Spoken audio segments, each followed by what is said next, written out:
Cordial saludo, mi nombre es Luis Carlos Pérez, soy estudiante del programa de Derecho y esta es la materia de Derecho Constitucional Colombiano. Vamos a analizar el caso de la vulneración de derechos en el desalojo forzado en la localidad de Usme.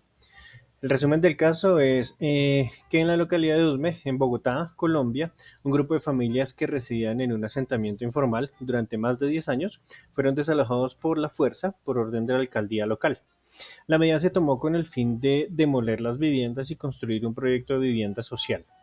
Las familias afectadas no recibieron indemnización adecuada ni alternativas de vivienda digna, viéndose obligadas a vivir en la calle o en refugios improvisados.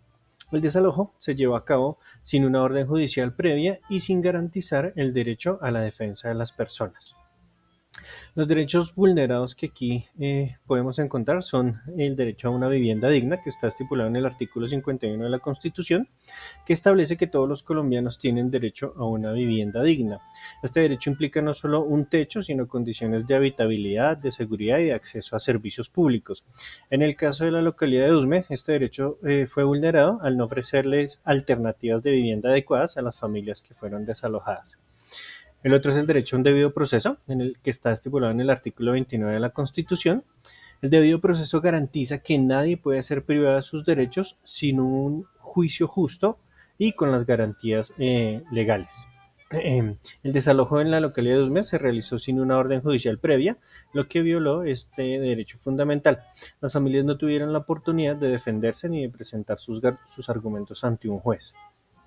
El otro derecho que se vulneró fue el derecho a la igualdad, que está estipulado en el artículo 13 de la Constitución, que menciona que todas las personas nacen libres e iguales ante la ley, sin ningún tipo de discriminación. Este derecho se ve vulnerado cuando no se trata a las personas en condiciones de vulnerabilidad de manera equitativa, como era el caso de estas personas. Y el derecho a la propiedad privada, que se estipula en el artículo 58 de la Constitución. Estas personas podrían haber alegado el derecho a una prescripción adquisitiva o de una prescripción ordinaria, ya que llevan más de 10 años ahí. Este derecho requiere que haya una posesión de buena fe y un título de propiedad imperfecto. Si las familias llevaban ocupando este terreno por más de 10 años, pero sin el título de la propiedad, podrían alegar en la prescripción ordinaria si fuera una propiedad privada. Si fuera propiedad pública, pues no podrían acceder a este tipo de derecho. Pero en este caso, pues se puede haber violado este derecho, una presunta propiedad privada, y las familias no tuvieron pues la oportunidad de defenderse ni de presentar sus argumentos ante el juez, que lo vimos en el debido proceso. Las partes involucradas en el desalojo. Entonces tenemos a los titulares de los derechos, que son las familias que residían en el asentamiento informal en Usme, que son personas en situación de vulnerabilidad con derechos fundamentales a la vivienda, al debido proceso, a la igualdad y a la presunta propiedad privada.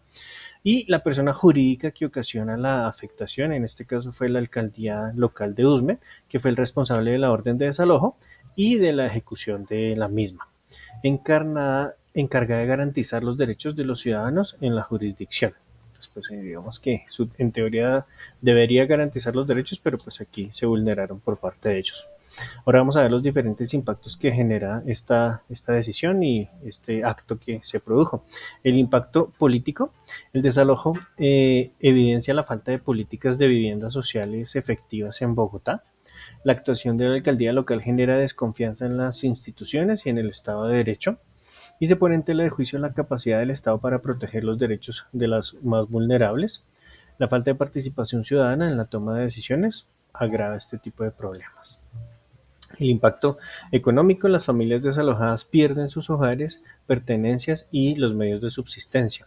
El costo social del desalojo aumenta la carga para el Estado porque pues en últimas deberían generar refugios, asistencia técnica, asistencia en salud y demás. Se profundiza la brecha de la desigualdad y se incrementa la pobreza en la zona. Y la falta de una indemnización justa dificulta la recuperación económica de las familias. Si eran familias en condición de pobreza, pues esto genera todavía mucha más pobreza. Con respecto al impacto social, este desalojo destruye el tejido social y comunitario de este tipo de asentamientos. A pesar de que pues son en forma de invasión y demás, pues ellos tienen una comunidad establecida allí. Se genera exclusión y marginación de las familias afectadas, y el impacto psicológico puede ser devastador, con unas secuelas a nivel de estrés, ansiedad, desesperanza. y se rompen las redes de apoyo y solidaridad entre estos vecinos. Con respecto al impacto ambiental, el desplazamiento puede llevar a la ocupación de nuevas zonas de riesgo ambiental, nuevas invasiones, ocupar otros tipos de espacios públicos y demás.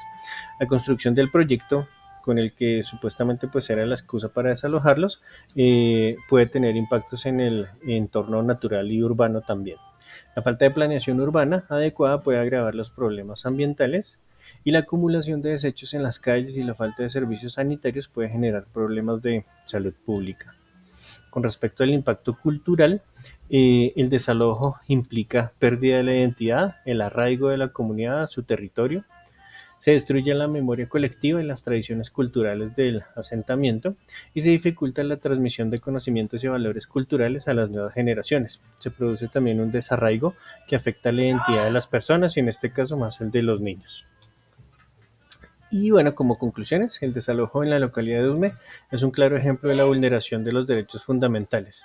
Es necesario garantizar el derecho a la vivienda digna, al debido proceso, a la igualdad y a la propiedad privada. Se deben implementar políticas de vivienda social inclusivas y participativas. Es fundamental fortalecer el diálogo entre las autoridades y las comunidades afectadas y se requiere una revisión de las políticas públicas para evitar futuros desalojos forzosos. Se debe buscar la reparación integral de las familias afectadas. Muchas gracias.